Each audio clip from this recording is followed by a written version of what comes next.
RSIU es la restricción de crecimiento intraútero. Siempre tenemos que saber la definición de cada enfermedad o de cada patología que vamos a hablar. Tenemos que este va a ser un retraso del crecimiento del feto y su peso va a ser que esté debajo del percentilo 10 esperado para la edad gestacional. Tenemos que la edad gestacional normal, un recién nacido a término, va a ser desde las 37 semanas hasta las 41 semanas. El peso puede variar entre 2.500 gramos hasta 400 gramos. Si tiene un peso menor a 2.500, va a ser pequeño para la edad gestacional. Va a tener un bajo peso al nacer.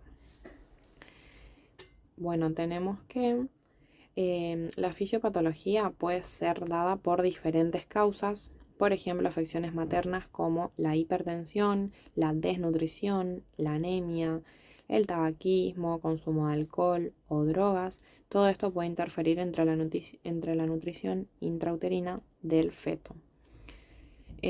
También tenemos que si tiene un periodo intergenésico corto o si tiene antecedentes de bajo peso al nacer, esto aumenta el riesgo de que tenga RSIU o muerte fetal también en embarazos anteriores. ¿Cómo vamos a diagnosticar? Mediante la FUM, que es la fecha de la última menstruación cierta, que la madre esté segura que esa sea su fecha, o mediante la ecografía. Y vamos a saber su edad gestacional mediante la ecografía, como dijimos, y también nos podemos ayudar en la altura uterina. La ecografía tiene que ser una ecografía precoz.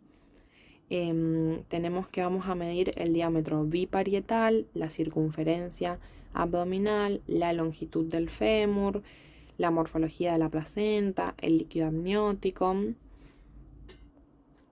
Luego de detectar el RSIU mediante la ecografía, tenemos que volver a confirmar este diagnóstico y vamos a reclasificar a la embarazada con el fin de tener conductas obstétricas adecuadas y oportunas y saber en qué nivel de complejidad se puede atender ese parto y la repercusión que va a tener en este recién nacido. Ahora vamos a hablar de los tipos de RSIU.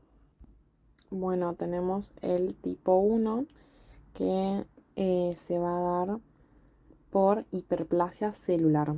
Este tipo 1 o simétrico vamos a tener que va a producirse en las primeras 16 semanas de vida fetal. El simétrico, el recién nacido va a tener una simetría con lo que es la cabeza, el abdomen y los huesos largos. O sea, va a ser chico todo esto que nombramos. Tenemos que la noxa temprana es producida por infecciones, mayormente, por alteraciones congénitas, genéticas o factores extrínsecos ambientales, índice ponderal normal, tenemos un bajo riesgo de asfixia perinatal y bajo riesgo de hipoglucemia.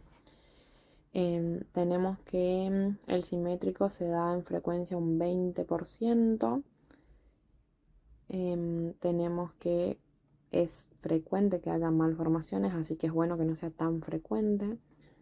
Y después tenemos el tipo 2 o asimétrico, que en este caso se va a dar en la fase de hipertrofia celular. Es a partir de la semana 32 de gestación. Tenemos que va a tener un crecimiento desproporcionado entre la cabeza y los huesos largos y el abdomen fetal. Como dijimos, es de aparición tardía, se debe mayormente a insuficiencia placentaria, a desnutrición materna, a hipoxia, no le llega oxígeno adecuado al feto, o también tenemos factores extrínsecos. Tenemos que en este caso el recién nacido tiene un índice bajo ponderal, tiene alto riesgo de asfixia perinatal y alto riesgo de hipoglicemia.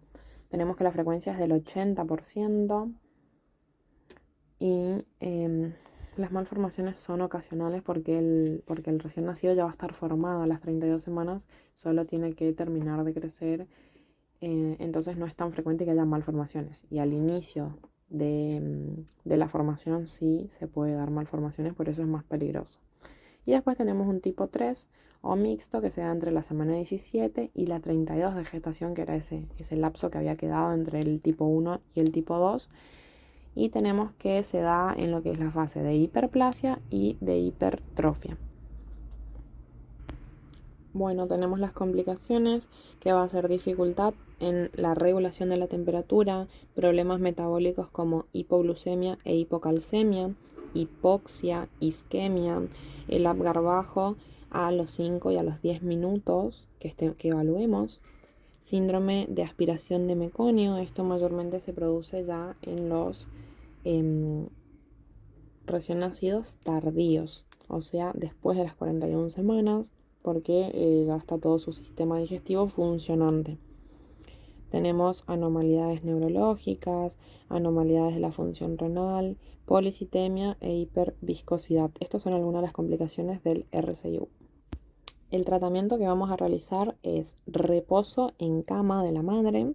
Vamos a corregir los problemas metabólicos, incremento del oxígeno al feto. Esto lo vamos a hacer dándole oxígeno a la madre, si es que necesita, dando una alimentación adecuada, viendo si necesita complementos con hierro, por ejemplo. Y después vamos a evaluar el bienestar fetal mediante los movimientos, la frecuencia, el tono y los movimientos respiratorios. O sea, tenemos 2 movimientos respiratorios y fetales, y después tenemos la frecuencia cardíaca y el tono muscular, que son muy importantes acordarse. Después este RCIU mayormente se va a optar por la cesárea, es lo más adecuado, y vamos a tratar las complicaciones que tenga este niño recién nacido y vamos a hacer rehabilitación del daño neurológico. Bueno, y acá tenemos como un repasito nada más, los factores de riesgo. Tenemos factores de riesgo para un asimétrico, preeclampsia, tabaquismo, antecedentes de RCIU, proteinuria, embarazo múltiple, trastornos trombofílicos de la madre, enfermedad autoinmune activa. Tenemos factores de riesgo fetales, van a ser genéticos, étnicos, de la población, síndromes cromosómicos, dismórficos, anomalías congénitas, infecciones congénitas, TORCH y SIDA. Por esto siempre se recomienda que el control de la madre sea precoz y se realizan estos estudios para ver si existe una infección perinatal. Después, por último, tenemos errores congénitos del metabolismo. Después también tenemos factores ambientales de lo que es la placenta, de lo que es en sí lo que rodea al feto.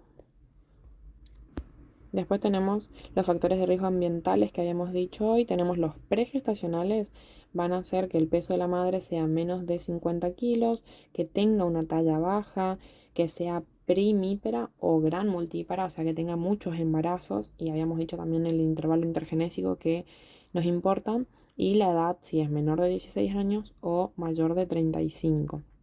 Después tenemos los gestacionales en sí, que es la preeclampsia, la ganancia de peso baja, la ingesta calórica baja por el riesgo de anemia y la falta de progresión del fondo uterino. Esto mayormente se produce en embarazos múltiples.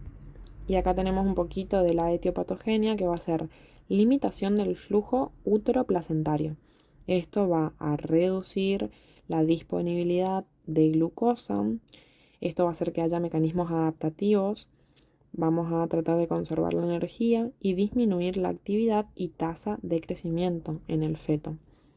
Tenemos que esto va a generar centralización del flujo sanguíneo a órganos vitales, cerebro, corazón.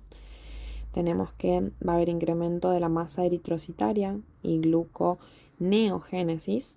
Esto va a generar un metabolismo anaeróbico y esto va a producir lactato y acidosis metabólica porque usamos productos no glucosídicos. Esto va a generar compromiso fetal. Tenemos que haber un aumento de la resistencia vascular umbilical y cerebral del feto. Esto va a generar falla cardíaca, cardiomegalia, disfunción valvular. tenemos que van a haber estados de compensación patológicos, vamos a tener hipoglucemia, acidosis, trombocitopenia y oliguria. Tenemos que también va a haber cambios hemodinámicos irreversibles si esto no se trata de manera adecuada, si no se trata a la noxa que está produciendo esto.